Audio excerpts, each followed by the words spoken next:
Stu Peters, thank you for joining me in the trenches. Well, I appreciate you having me. I enjoyed our discussion on my program, a couple of weeks ago, and you asked me to be here. I couldn't be happier. I'd love to spread my message and the truth anywhere that I'm invited. So I always use the metaphorical trenches because we're speaking about an information war, but we really are in an information war, aren't we? Oh, yeah. I mean, we're in an information war, moreover, we're in a spiritual war. We're in a war for the battle of the souls of our children, for the fabric of our country, its culture, for any sense of normalcy in any country, really, anywhere where people just want to indigenously occupy their lands as they were supposed to, where their heritage is, where their culture is, where their ancestry was, to their native homelands.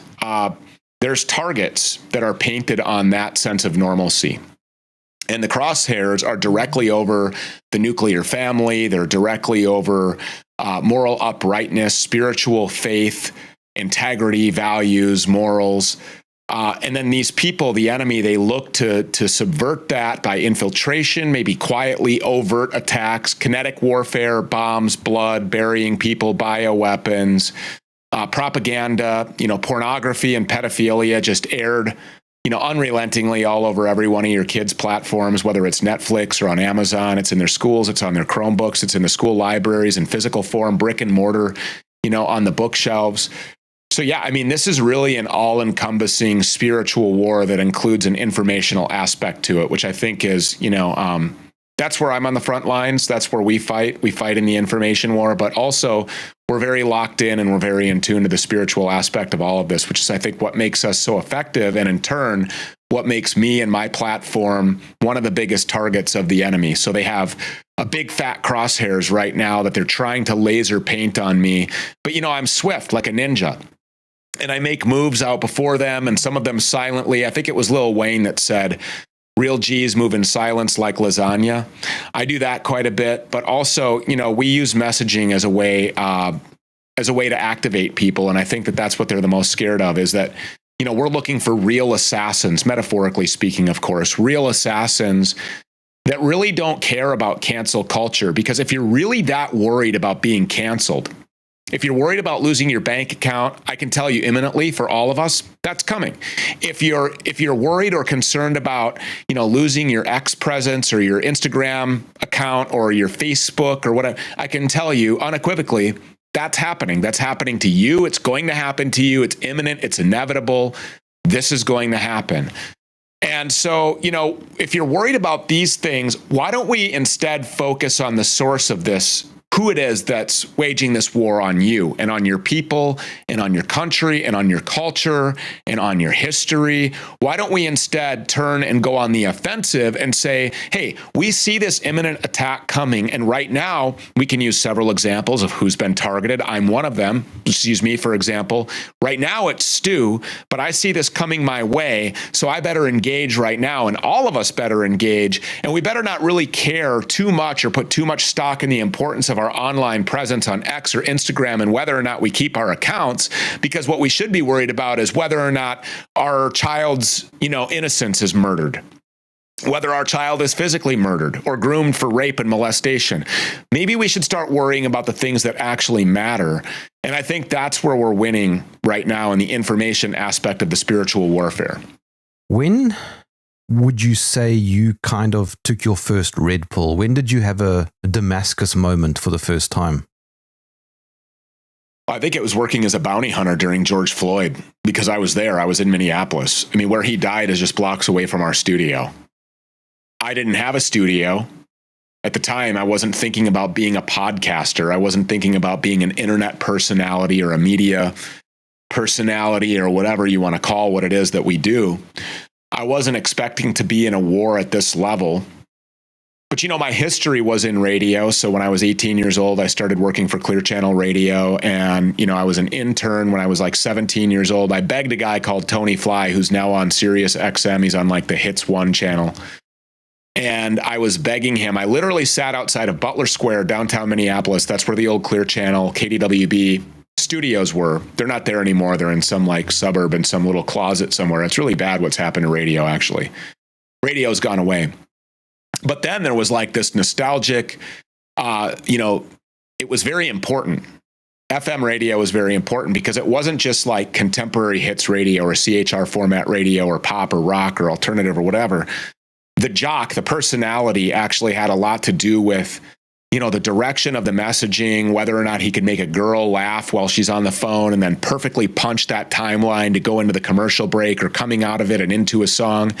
And so jocks take a lot of pride in doing that. Tony Fly always ran what I would refer to and what those in the industry would refer to as a tight board. He ran a tight board. He had the punchlines. He knew what to say. He knew how to get the girl laughing. He knew how to really clown on the dude on the phone and get people laughing at the dude and then slam him right before a commercial break to keep people interested in coming back out of commercial, which means that you're retaining them through the break. And that means more people are buying. Clear Channel is happy with their ROI, and the investors are happy, so they stay on board. It's a big kind of thing that works together, but the jock is centric to everything. The personality is extremely important. That's why morning show guys get paid so much, because they're literally there just talking for 4 hours. Well, if you're not interesting enough to have content for 4 hours, well, then you're out of here. And so Dave Ryan was the morning show guy then. I think he still is now. I don't know. But I used to sit outside the radio station. And I finally got picked up off of the curb, and he was like, you know what, if you'll just shut up, just come on in, get out of the rain or snow or whatever it was doing that day. Just answer my phones. Just stay out of my way. Just don't talk to me. I don't want to hear what you have to say. I don't want to hear about music. Radio doesn't work that way. We don't actually take requests. I started to learn a lot at that point. So at that point, I started to learn how to use my voice, how to be confident with a microphone, not be scared of public speaking, engaging with people. I was more outgoing, I would say, than most of the people, of my age or at my school or whatever. Growing up, I was always the extrovert. I was always the guy that wanted to know everything that was going on and, kind of take in and process all of that information. Well, then I became, after doing rap music, which also was a really big eye opener for me, after doing that and after doing, various things as a mortgage lender and things like that, then I got into bounty hunting. And I did that for 15 years, which worked hand in glove with the radio broadcasting and the mortgage lending, because you're running background reports and you're looking at people to qualify them per underwriting guidelines. And then, of course, with the extroverted ways and kind of just being fearless about speaking the truth, speaking my mind, speaking to one person, speaking to a superior, speaking to a large group of people, it didn't matter. Just speaking in general, I love it. I don't hate it. I'm not scared of it. It doesn't make me nervous. I actually just love speaking. I love speaking to and with people, and I love hearing other people's perspectives. Well, bounty hunting gave me that don't trust anybody, process and vet everything that you hear mentality, because, you have 75, 80-year-old grandmas in the hood lying about not seeing their grandson for the last 7 months when he's actually hiding in the dryer in her laundry room. And you tend to want to believe her because she seems to be a nice, sweet little old lady, but you can't trust that bitch. She should have been in the dryer, and we should have pushed start right alongside of her grandson, actually. But these are the types of things that you learn. And so now where I am, you combine all of that stuff together, and it's very obvious that God had me in training for this exact moment. And so it was the George Floyd thing, really, that was my first big red pill, because honestly, I was just a normie. I was a conservative. I was a Republican. I was a Trump supporter. I was, very pro-police, very pro-military, very pro-marriage, have kids, 2.2 kids and a dog, whatever it was, white picket fences. I wanted to live in like the 1950s nostalgic America. And I had an idea in my head of what exactly that looked like. And I'm a Christian, and I was going to church every Sunday, and I was involved in my church. And I didn't really catch up with the Schofield doctrine. We can talk a little bit about that as well. But the kind of the subjugation of the church, which is a huge target of the enemy, by the way, and it's been very successful for them. And so when I saw firsthand what was going on with George Floyd, and then I saw what the media was reporting about all of this stuff, I was like, well, wait a minute. This is like a concerted and like with a forethought, planned and thought out, very well implemented and polished plot, like a scheme. Like, this is a really big deal. There's pallets of bricks showing up in my city, randomly just being placed everywhere all over. Like, what is going on? And then I'm watching the news, and then I'm watching busloads of rioters and agitators and protesters show up and I'm going, this is not like an organic uprising. This is a coup. Like, this is intentionally placed violence in strategic locations in our country.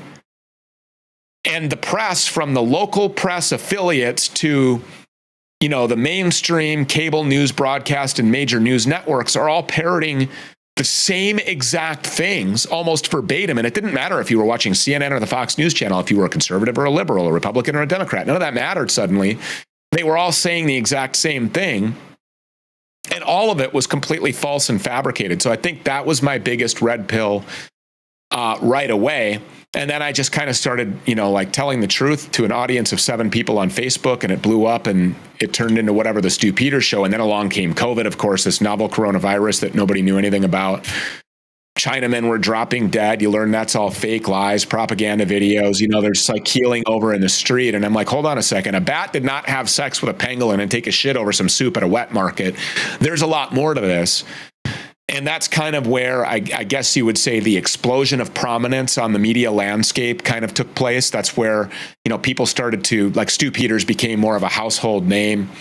And then, of course, you know, I got involved with films, and I got involved with the growth of the network, and then started really trying to find the source of all of this, whether it was, you know, our elections being meddled in and fake and gay and rigged and stolen, or whether it was COVID-19 and other pandemics and fake viruses making their way your direction, or bioweapons that are literally concocted at level 4 bioweapons labs and then presented to you as a vaccine so that you'll inject yourself. And then they use the media to prop up and to hype the fear amongst the population that gets them to go and do things that under normal circumstances people would never do.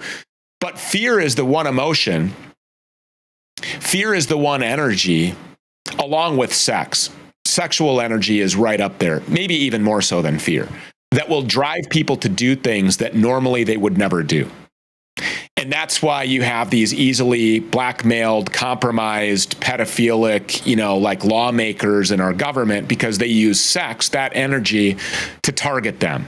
They'll use money to target these people. They'll use fear to target these people. Well, now we have you on tape doing what you really enjoy doing. And so when you start to look at the source of the George Floyd stuff and the agitators and Antifa and Black Lives Matter and this popular sort of grassroots uprising of people that actually care about blacks, and you realize that actually, no, that's all fake. And then you realize the reasons why they would want that to happen in cities like Minneapolis or Portland, which I think is still burning on fire. It's a shithole of America.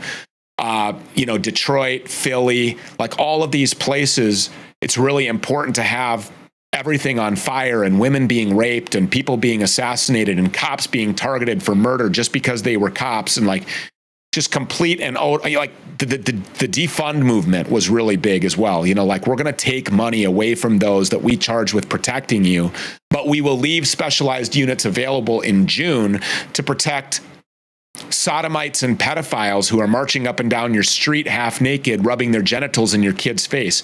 We're not going to take them to jail and have them prosecuted or arrest them for suspicion of lewd and lascivious acts involving a minor child, or even worse, more appropriately, criminal sexual conduct. Instead, we're going to take you to jail if you protest against them. We're going to protect these pedophiles and rapists that are rubbing their dick and balls in your kids' faces right out in the wide open, and there's nothing that you can do about it, where I would advocate for taking the parents to jail just for bringing them into that environment in the first place, because it's literally hell on earth. It's Weimar 2.0. The degeneracy is unbelievable. But all of this comes as a result, I would say, of just me in real life catching the media lying blatantly and causing the unnecessary and immediate and tragic, a lot of times very painful death of people that I love and care about, my fellow white Christian Americans, and at a very early age. They're killing us. They're doing it on purpose. They get off on it.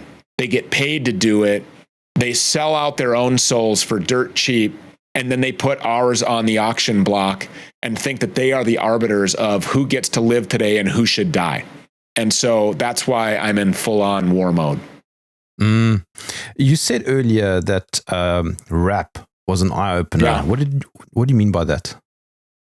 Well, for me, first of all, the first eye opener was there are a lot of very talentless people that are propped up and promoted as stars and talented people.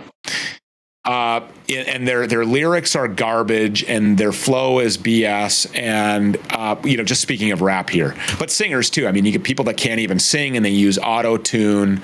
And it's like a computer singing at me. I can do that in my living room. I can sound like T-Pain. And I'm not knocking T-Pain if you know who he is, because that guy can actually blow. T-Pain can actually sing. So T-Pain is actually talented. I don't know if he's a writer. I don't know if he's a lyricist, but that guy, I have heard him sing in person in real life. That guy can sing.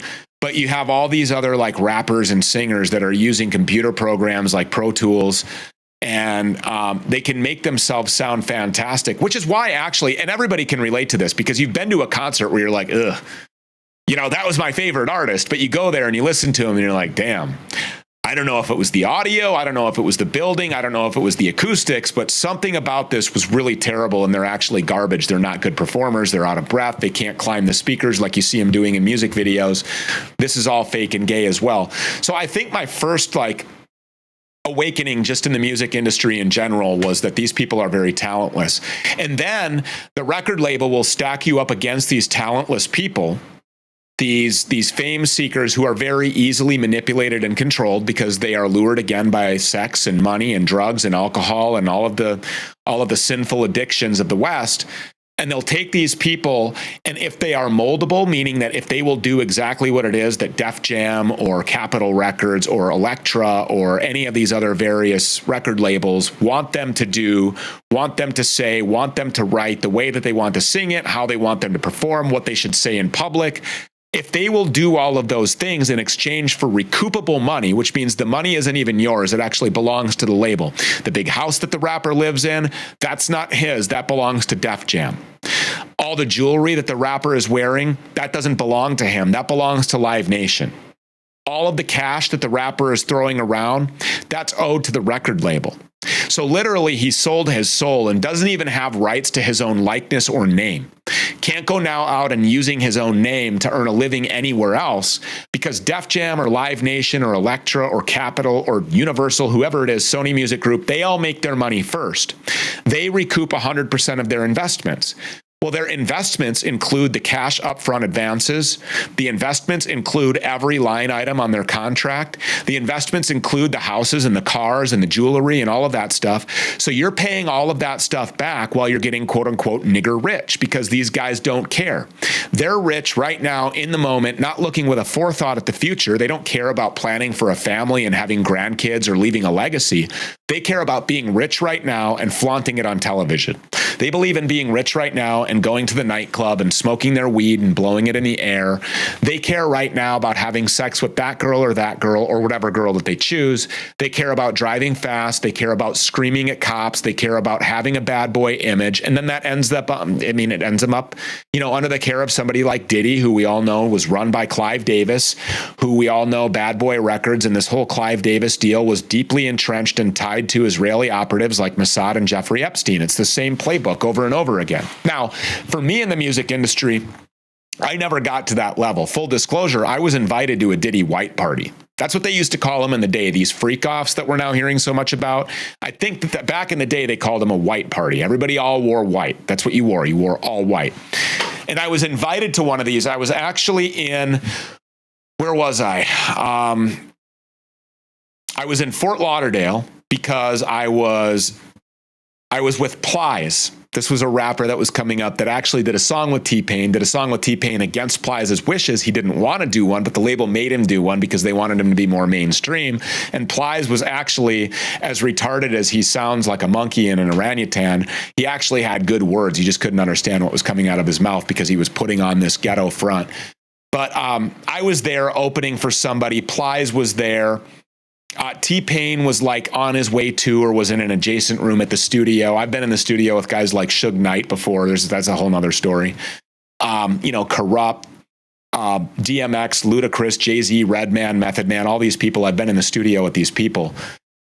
And I was young and I never suspected that there was something super deep and diabolical and cynical and sexually, demonic about these people, because that's not really what we were doing. We were in the lab creating music. I did see guns. I did see drugs, of course, all of the alcohol and the parties and all of that shit. You see all of that. I stayed away from it. Thank God. I never did any hard drugs. I smoked some weed. I drank a lot of alcohol, which I don't anymore because alcohol is dumb and gay. But, so I was never really a part of that in the music industry, but I was really awakened to, I guess, how everything is just really fake, and how they will threaten to shelf you, which they did to me. They said, well, we're just going to take all the money out of your budget, and what's already there is owed in the form of recoupable funds, and we're not going to invest anything more in your project, and we're not going to put your album out. So what we'll do instead is we'll withdraw the remaining portion of the budget that was allocated to the focus project, and we'll invest it into our heavy hitters. And by heavy hitters, what they mean is easily manipulated, easy to control Shabbos goys that'll run around like little wind-up dolls doing and saying whatever it is that their Jewish handler tells them to say and do. So that was my big awakening in the music industry. And also the degeneracy, I guess, it was really wearing on me. And not even necessarily in the form of like physical parties and shit like that, although be it that was something to see, but really in the form of being pressured by A&Rs and record label executives to write about things that were degenerate, that you need to push more mainstream content with more swear words and talk less about what your mission is and talk less about your convictions and your faith. People don't care about that. They want to hear more about what drugs you're smoking or injecting, and they want to hear more about, even if you're not, that's fine, but we want you to talk about that. And looking back at it now, you realize that, all these thug rapper niggers, as they're called, I guess, all of these thug rapper NFL football players, NBA basketball players, all of these music writers, these famous people that are rich wearing the diamonds who have reality television shows that feature them rolling around in vehicles that, probably cost more than my home. They're all being controlled by Jews. They're all being used as foot soldiers to infiltrate the psyche of the white Christian male growing up in America and give him this altered and completely manufactured out of whole cloth idea of what it looks like to be successful, or what it requires of you to be famous or accepted in real life. And that's where you have like kids running around sagging their pants below their asses. This is where you have like teenagers running around with guns shooting at each other for no reason at all whatsoever, other than block domination and gang set control of certain territories of where you're going to move drugs and pimp hoes. And I was just like blown away by that these groups of people will go to war with one another inside of their own groups, black on black crime. Take a look at it if you don't believe me.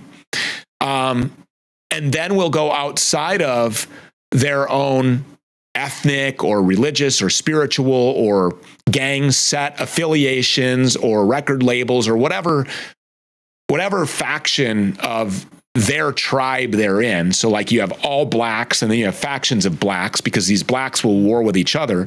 And then they'll go outside of that and they'll start targeting whites who also are not Jewish, who Jews also control, using the same manipulative tactics and brainwashing, propagandizing, and programming efforts that they use our media and our music and our movies and Hollywood and all of these apparatus. They use all of that as mind control, which they've been able to really uptick in recent times because of the information flow and how quickly it moves. I mean, everybody's got a smartphone. Everybody can go to X, YouTube Shorts, TikTok, Instagram, Reels. All of this very short content that's meant to capture the immediate attention and then move on to the next thing, which is equally, if not more, degenerate and falls off the cliff into, subversion. And ultimately, it all leads to death, whether it's death by overdose or death by alcoholism or death by suicide due to depression or the transgender agenda. How many of these trannies are now killing themselves because they realize what they've done? Veterans that have fought in these wars, hundreds of years of senseless wars, decade after decade, brothers' wars. You have Ukrainians now killing Russians. You have Russians killing Russians, ethnic Russians killing ethnic Russians, Orthodox Christians killing Orthodox Christians using unmanned piloted drones kamikazes in open fields, looking at their brother, taunting him on a screen, and then ending his life, murdering him savagely.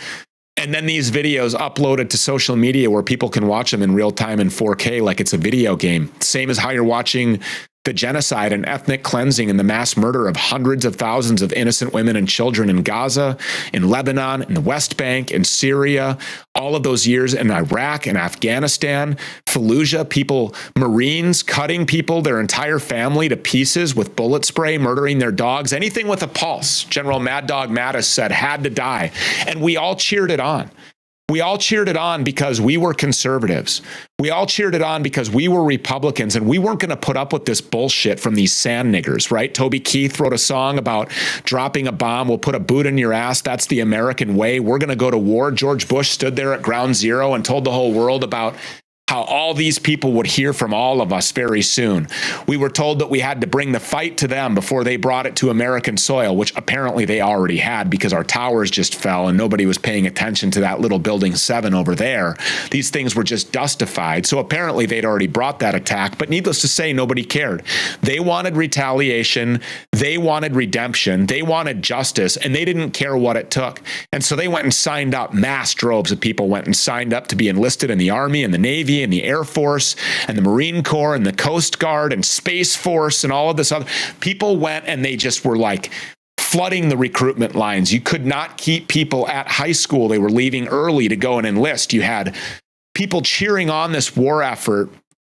And then Saddam Hussein was hanged on an international stage in front of an international audience for ties to Al-Qaeda and for weapons of mass destruction, neither of which ever existed. They were made up out of whole cloth, and they were complete lies. And then you start to look into Afghanistan, and you start to look into the Ukraine proxy war being fought by the United States via NATO against Russia because they want regime change there, just like they did with Saddam Hussein, just like they did with Bashar al-Assad, just like they did with Muammar Gaddafi, and just like they did with Adolf Hitler. All of these people have one thing in common. They pushed back against the criminal, satanic Rothschild central banking cabal, and they wanted to go their own way. They wanted out of that. They wanted to protect their people. They were nationalists who were looking out for the interests of their country and their people and their borders, and they didn't give a damn about what was going on outside of them. And anything that pushed its way their direction that threatened the sovereignty of their borders or their people or their nation or their peace would be confronted with violence. And they didn't like that. So they had to control it all. So they had to go buy this piece of land. They had to call it Israel. They had to get control of the minds of 2.4 billion people on planet Earth. 1.9 billion, I believe, identify as Catholics, but 2.4 identify as Christians. And they had to gain control of their mind. This is Israel. Don't question it. Don't ask questions about it. Don't criticize it, because these are God's chosen people. And it was very successful. And so this whole thing being unraveled right before my eyes, and then, of course, October 7th helped to speed all of those things up, but really just talking to experts over and over, really base chads that actually know what the fuck it is that's going on out here and are willing and able to articulate that in such a form where it's easy to digest by people who are the hardest nuts to crack. And those would be your boomers. Those would be your non-denominational Protestant, evangelical, or Catholic Christians whose faith in church has been subverted and is now occupied by people who still consume and believe what their TV tells them to do, who to vote for, the Fox News channel. I'm a conservative. I watch Fox. Those guys, I served in the military. I pay my taxes. I do my part. Those guys. Actually, ironically, the most patriotic thing that you could do is to not pay your taxes and tell the federal government to go fuck itself. But I digress. These people are the hardest nuts to crack. You can't confront a conservative Christian ideologue who has been propagandized and programmed and brainwashed for 6, 7, even 8 decades by the very same people, and then go tell them that these people are responsible for waging that attack on them. They're the reason why they were in Fallujah cutting to pieces little children. They're the reason why, and for no reason whatsoever. These are the people that actually put you up to killing your own brothers in that empty field with a drone like a video game on a screen when you blew them up with a kamikaze, even though you're both Orthodox Christian ethnic Russians. Doesn't matter. These are the people responsible for doing that while you go home with your chest out, pumping on it, saying, I did my service. I served my country. Did you? Did you really? Whose country exactly did you serve by doing any of the aforementioned? And when you ask them that question, they have a hard time with it. And when they have a hard time, their response is visceral. Most of the time, they will have this vitriolic, like explosive reaction of anger where they just kind of come at you like, in that moment of defense. But I think that largely the white pill is that a lot of these veterans, they're starting to get it. And recently we drew some attention to that by my threatened appearance in Norfolk, Virginia at the USS Liberty 58th annual reunion event. And their ship obviously was torpedoed and napalmed and strafed with machine gun fire. International war crimes were committed when they got in their lifeboats, and these Jews came back around. The Israeli fighter jets came back around to finish off the job. They didn't want any survivors there. But me going to Norfolk, Virginia was a terrorist act. Me being there and speaking words was a terrorist act. Never mind the fact that the reason why I was there was because of the act of war that was waged against our country by Jews on June 8th, 1967. That's factual. That came less than 4 years after, by the way, the same people had their fingerprints all over the open-air targeted assassination and murder of our sitting president, JFK. That came before 9/11. There's a lot of atrocities that we can point to, and they all go back to the same tribe. They all go back to the same nation state. They all go back to the same people. And when you say that, it's anti-Semitic. And anti-Semitic means we have to shut that down by any means necessary, because if the truth ever gets out about us, we will have no safe place to hide. Stu, I don't think you're anti-Semitic. I mean, from what I can tell, you have nothing against Arabs. No. Look, here's the deal. I don't want Arabs here in my country. I don't want Muslims here. But why are they here? Well, they're here because we displaced them. It turns out that the United States and the military-industrial complex and the American war empire, alongside the Israeli genocide war machine, they're responsible for bringing these people here with U.S. taxpayer dollars by bombing the shit out of them relentlessly. And over again, we target them and we force them out by annexing their native homelands at the end of a gun barrel and under the threat of the rape of their women and children and the death of their entire family and the burning of their home and, life imprisonment at Siberia or something where they'll do hard labor, hauling sequoia logs for the rest of their life. And nobody wants that, obviously. So, I just want my country to be for my country and your country to be for your country and for our people to prosper. And I'll cheer on your prosperity, but I'll just do it from here and you just do it from there. But no, I don't have anything against Muslims. As a matter of fact, I would say that there is a uniquely ironic collaboration, or at least interim temporary partnership happening between Christians and Muslims right now, because both of us have identified a common enemy that we rightly point out presents the most imminent threat to humanity. So I'm enjoying that because, Christians, when I say Christians, I mean based Christians. I don't mean these Schofield indoctrinated, lukewarm Christians who, by the way, we need to go and save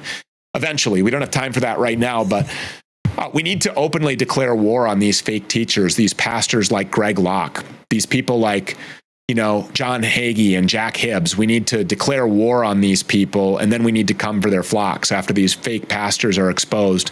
We need to come for their flocks and save these people. Because, if 2.4 billion people that identify as Christians were able to get a hold of this and digest the truth and accept this as reality, the nowhere safe to hide thing would probably come to fruition very quickly. These people are evil. These people have done some incredibly demonic and evil, murderous and subversive shit. And very pedophilic, by the way. These people are homosexual pedophiles. You said dustified. Now, there's a word that very few people will pick up on, and I know exactly what you're referring to. So before I ask you about that term, can you remember what you were doing that day? Yeah, I was in a recording studio in Los Angeles, California. It was called Enterprise Studios, that proudly boasted that they were one of the last studios in the country to record to 2-inch tape, which provides a much better, obviously, more high quality and crystal clear, warm and full sound than recording directly to digital like Pro Tools or something. Enterprise Studios, I was in there with Rockwilder and Fabulous, actually. And we were recording to 2-inch tape, and it came up on the monitors. And I was not in the vocal booth at the time. I was actually sitting and writing.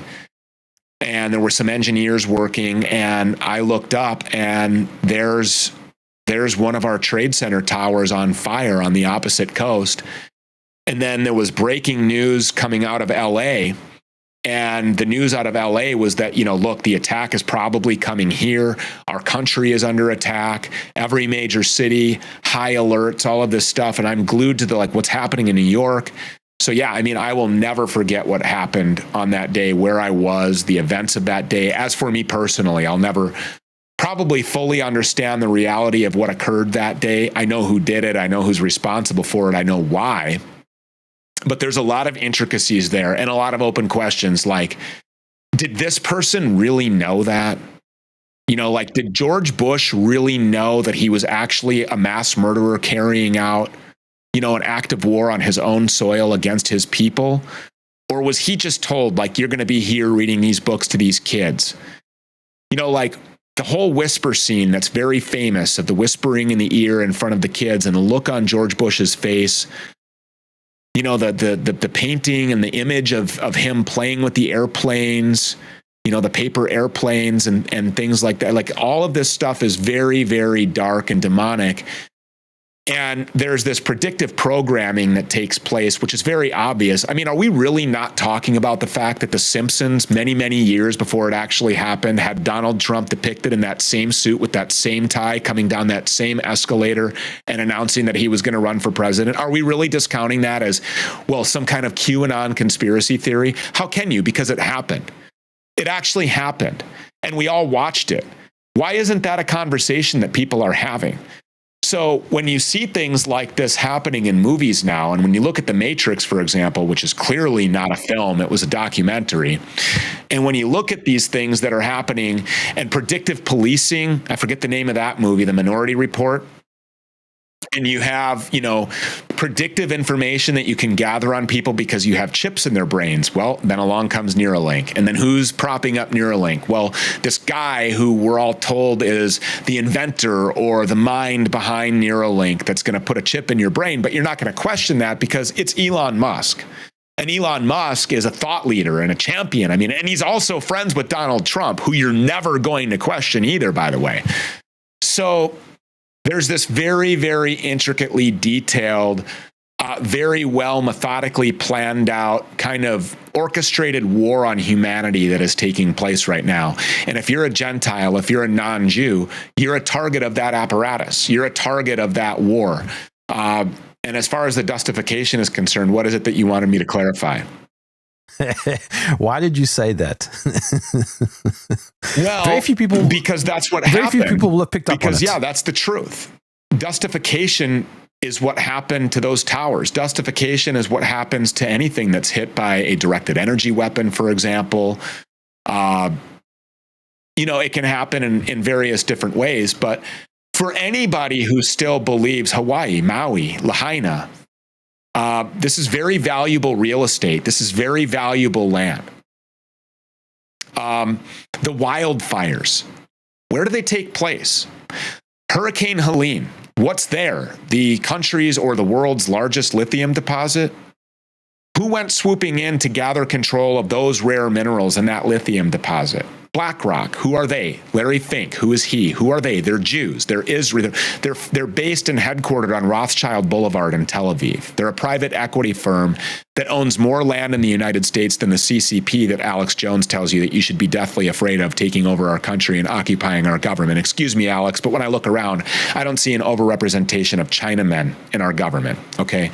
I see a bunch of ridiculously embarrassing tiny fucking hats and big hook noses. That's what I see. It's actually like a meme. There's a little Jew man everywhere. Behind every bush, behind every tree, in every corner, there seems to be a little Jew man everywhere you look. I'm not buying this less than 0.2% of the American population narrative. That there's 2-point-something million Jews in America. They like to give us that 6 million number. I heard that's how many people perished in Boulder, Colorado, when some guy with a flamethrower and Molotov cocktails started burning Jews alive in this pogrom, or the real Holocaust, which was happening before our eyes. And then just casually stood around for several minutes, 30 minutes, waiting for the police to come and arrest him while he cheered Free Palestine. Totally organic. I know everybody believes that happened, organically and in a vacuum. But, you have Larry Silverstein saying that they planned the construction of the new trade centers or the new tower or whatever it was, how he phrased that, when he was in Israel giving this speech to a bunch of Jews after 9/11, kind of smirking and laughing about how They had already planned for the construction of the new tower long before anybody knew anything about 9/11 taking place. And, you look at the insurance contracts on those asbestos-ridden buildings that were worth absolutely nothing, and the insurance contracts, which are worth a whole lot of something. And then you just look at Building 7, and it's like, are you really going to believe that 2 airplanes hijacked by Saudis in a plan implemented by an Afghani who's hiding in a cave, whose passports, by the way, are very clearly legible amid all of the rubble and dust and charred everything, but you can find, there's these blue passports you can find, haven't been bothered, haven't been disturbed, and we can very quickly, within hours, identify every man that was on these planes. There's just so much about the airplane narrative, and the very short second or fraction of a second that you have this frame by frame slowed down image of this, whatever it was, hitting the Pentagon or nearly hitting the Pentagon. That's all very, very suspect, and nobody should believe the official Orthodox narrative. But when you learn then all of the motives and all of the details and the dancing Israelis and Larry Silverstein and 4,000 Jews not showing up for work on that day, when you start to learn of all of the irrefutable, circumstantial, plus physical evidence that cannot be argued, and when you can clearly identify exactly who it was that did that, anybody who believes the Orthodox narrative of planes, it's not helping you. And you would be doing yourself a big favor if you go look into dustification as it pertains to 9/11 and listen to some of the people who are talking about the dustified buildings on that day. Talk about how they were dustified, and if thermite was used, or if directed energy weapons were used, or if explosives were used. But I do know this. I do know that Mark Walsh wasn't telling you the truth. I do know that when Mark Walsh, the guy who apparently worked for the Fox News channel, just happened to stumble across a Fox News reporter in his camera, and within seconds of the buildings coming down, he was saying, I watched the whole thing from my apartment with my homosexual Jewish husband. I watched the whole thing from my apartment, and I watched it happen, and the buildings came down because of the unrelenting heat caused by the jet fuel. Like, he had the whole narrative that they would then run with for years and years and years. And he just, like a robot, just regurgitated it perfectly to the Fox News camera to be aired on repeat over and over and over again by every other major broadcast and cable news network. And there it was. You had your narrative. These planes were hijacked by the brown man wearing a towel on his head from Saudi Arabia, as commanded to do so by some Taliban guy in Afghanistan. And for what reason? What was the motive? Well, just because we hate Americans because we're Muslim and we're evil. We hate Americans. We hate Christians because we're Muslim and we're evil. And that's what we were told to accept.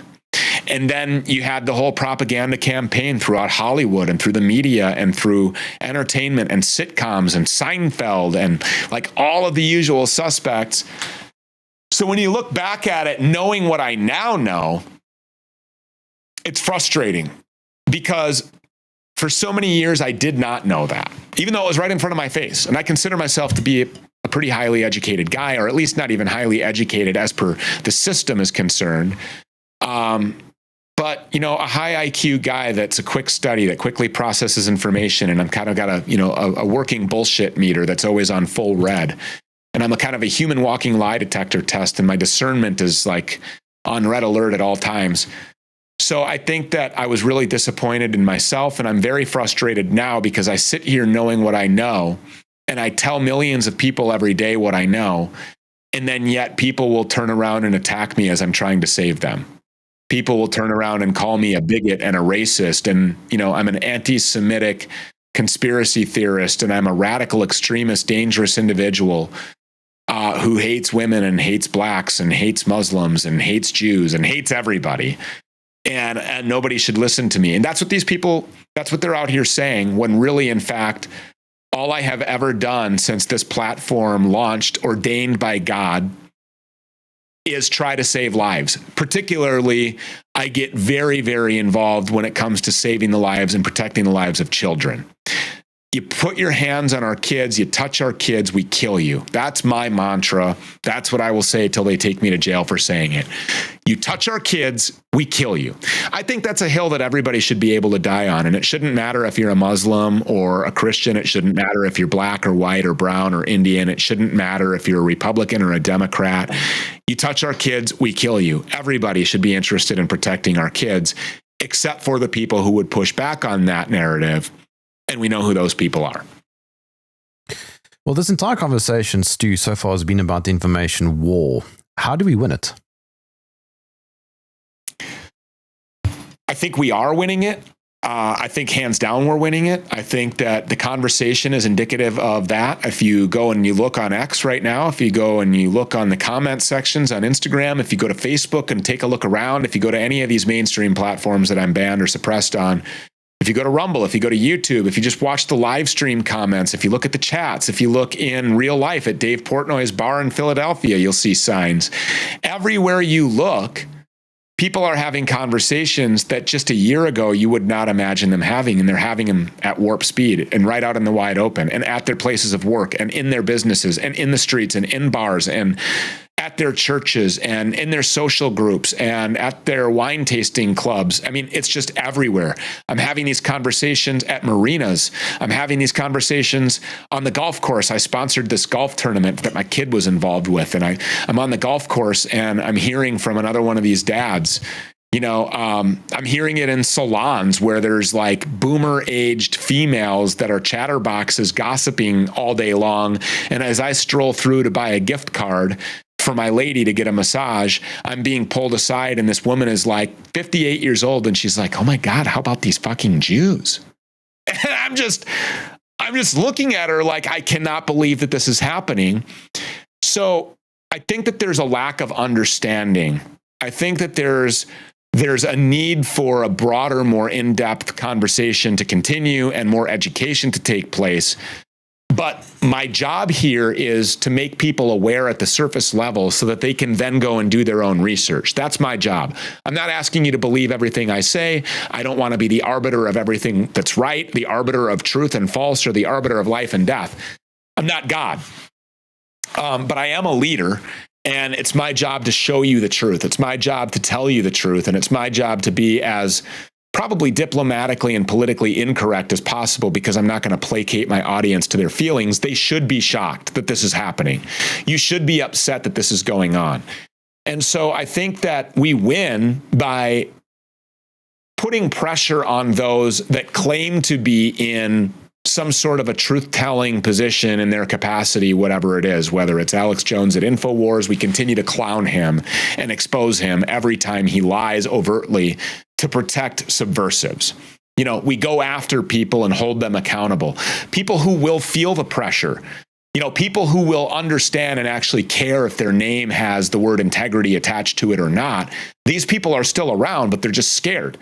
They're scared to be canceled. Where this whole conversation started with Instagram and Facebook and their presence online or their podcast or their conversation digitally, if they're afraid that that's going to discontinue because they go here, by not going there, you're ensuring that that's encapsulated in your future. You're ensuring that that's what your destiny is going to be, because without a fight and without a unified front, a guy like me is really easy to pick off because I'm out on an island and I'm easily targeted, and you can just seek me and destroy me with little to no resistance at all whatsoever. But when I have an army alongside of me, that makes me a whole lot more difficult to target. And I do. And that's why they haven't been able to finish me off. And that's why they continue to come for me. But as they come for me, they continue to provide more media coverage that points more people who never knew what a Stu Peters was directly to my nightly broadcast, where they then get a crash course almost every night on who it is that's really targeting them for destruction and rape and pedophilia with their children and grooming and molestation and financial and economic subversion and overtaking and theft, and who took our gold and why we use a dollar and fiat currencies versus cryptocurrencies and what a currency is backed by, and what about the papacy, what about the Pope, and who does the Pope serve, and what's the history of Catholicism, and how has their church been subverted. And they just, like any given day, they tune in and they start hearing myself opining on this and experts weighing in who are very well articulated. And they go, well, wait a second. And then they go and they look a little bit. And if they search beyond Google, they find the truth. And that opens the door.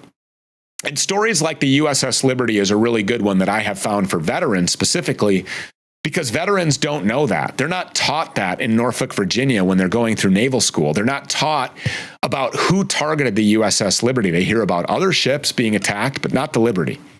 And at school, you don't learn about these attacks truthfully. You don't learn about the USS Liberty at all, but you don't learn about 9/11 truthfully. I would imagine. I was already out of school, but I'm sure that, your kids' college or high school or even middle school education surrounding the events of 9/11, they're not going to match up. They're going to be the official orthodox, safe and effective vaccine narrative that had your kid in a face muzzle, a bacteria-ridden, oxygen-inhibiting mask, and you were told that that was somehow healthy and protecting them, and that you had to go and get a vaccine, not for yourself, but you had to get a vaccine for other people, because you injecting yourself is going to help me. Like literally science and medicine and everything that we know to be true just by basic logic was completely flipped over on its head upside down, and people swallowed the pill. They took it. They believed it. They were desperate. And what was controlling them? Fear. Just like we talked about at the beginning of this conversation. And so if you know that fear is a controller of all things, and if you know that fear will get people to do things that normally they would not do, then we need to use that. It's our responsibility to scare the shit out of the people that we love and care about. It's our responsibility to do that by showing them the truth about what's rushing its way their direction, about what their life is going to look like if they're not made aware of this information. And that is a very scary place, not only for white Christians, but for humanity as a whole. So I think we're winning. I think that more people are waking up. I think that we need more people to grab a hold of their nut sacks, or in a more politically acceptable way, I guess, to find their testicular fortitude, to find their integrity, to roll their shoulders back, to hold their head up high, to poke their chests out, to get alongside of me, because we need you. We can't do this all by ourselves. And slowly but surely, I'm seeing others take risks. I applaud that. But they just need to go full frontal, because this assault on mankind itself, it's in a full offensive mode. And the trajectory and the rate at which this is happening, like I've known that this has always been the plan. I just didn't expect it to happen this week. And now it's at everybody's front door, and we have to react, and we have to become offensive and force them to react. And when they do react, they make mistakes. But I think that we need to use fear right now, because people rightly should be a little bit nervous and concerned about what's happening. And I don't say fear. I don't say fear as in people should be afraid, because I don't serve a God of fear. I don't serve a God of confusion. I serve a God of truth, and I serve a God of ferocity, and a God who's unafraid of everything and not afraid of anything. And I serve a God who braided his own whip and flipped those tables on those money changer Jews and chased them out of that temple, and who blew up 2 whole cities over this sodomy thing that everybody is celebrating this month during June. So I'm very white-pilled on that front. I think we are winning. Stu, I know your time is tight. It is. So let's come in for a landing. This is a stupid question, but I'm going to do it anyway. How can I follow you? It's not a stupid question, and I wish tens of millions more would. So thank you for that opportunity. StuPeters.com has everything that you need to know with all of the links right there. If you're on X, I'm at Real Stu Peters. Yes, there's no blue check mark by my name. That was your guy, Elon, that did that when I pushed back on H-1B Indians invading my country, because I don't like that.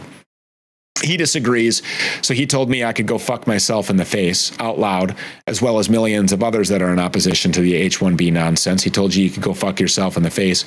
Took my blue check mark, but that's where you'll find me, at Real Stu Peters on X, StuPeters.com. And, here's the deal. In having these conversations, it's very obvious that there's not a overabundance of advertising or sponsors or investors that are rushing our direction and saying, hey, we would love to be featured on this program that's notoriously anti-Semitic and hateful. So they don't come here like they used to. And as a matter of fact, it's cost me millions upon millions of dollars, to the tune of probably $4 to $6 million a year, that used to come into this network that no longer does, because I stood on my principles and my message wouldn't change despite threats of that money leaving. So what we have asked is that people give us $9 a month. And if you go to stewpeters.com and you click on the support subscribe button, it says right there $9 a month or $90 a year. It's literally nothing. But with all of you combined, it means a lot. And even if you're not interested in using Locals as your like social media platform or viewing the show there, just know that that's the only way that we can actually stay on the air and earn a living and accept support right now. It's by giving us $9 a month. So if you're like, well, $9 a month isn't enough, there's also a give once option that's limitless. So you can give us the $1 million that you're dying to give us. And then there's also the fact that you could gift subscriptions. 10 people that you love and care about that you think deserve to hear the truth so that they can then better protect their kids. Gift them 10 annual subscriptions and spend $900. And then it'll be $90 for each one after that every year. So that's what I would ask people to do if they want to follow me. Go to stewpeters.com. Our Twitter is there. The subscribe and support stuff is there. The links to all of our films and projects and upcoming travel. We have a very good news section there where Frankie Stocks, the America's most based journalist, is running around all over the place, giving you the truth. So I appreciate you asking that. But yeah, I would say stewpeters.com, support, subscribe. Rumble, Stew Peters Network. If you just want to watch us on Rumble, we're right there every night. The show right now, we work on some pre-taped segments because we work on kind of a schedule where we have to get with these people at their availability. So we're taping throughout the day. Some of it is live. Most of it is pre-taped throughout that day. And then it's aired in our show at 7 p.m. Eastern or 6 Central. But we are now considering moving toward a fully live broadcast and then switching the time. But our daily broadcast in the soon will be more of a nightly broadcast. And it'll be broadcast live and a lot more interactive. So a lot of things going on. I've got a film project that I'm very deeply entrenched with and involved with that I really can't talk about right now, but people are going to be anticipating that. I would say that everybody, while I'm shilling, should go to spnstore.com and get yourself a physical copy of this film. If you've already seen the film, great. Get 10 copies and hand them to the same 10 people that you bought a gifted membership to stewpeters.com for on Locals, because everybody needs to see this film. And Occupied is a really good entry point for people who have no idea what's going on. If you've got that person in your family who believes none of this stuff about the Holocaust, or none of this stuff about Hitler, none of the stuff about 9/11 or JFK or Gaza that's happening right in front of their eyes. If you can't open their eyes, just have them watch this. And that'll do a really good job, I think. So I think I'm all done shilling now. Just buy all of our products, support us. Just do whatever you can. If we have a product that you want, don't go get it elsewhere. Get it from us, because it keeps us on the air and we're a friendly and we need your support. So maybe it takes an extra day or two for shipping because I'm not Jeff Bezos, but I also don't want to kill you and fuck your kids because I'm not Jeff Bezos. Stew Peters, thank you for joining me in the trenches. God bless you.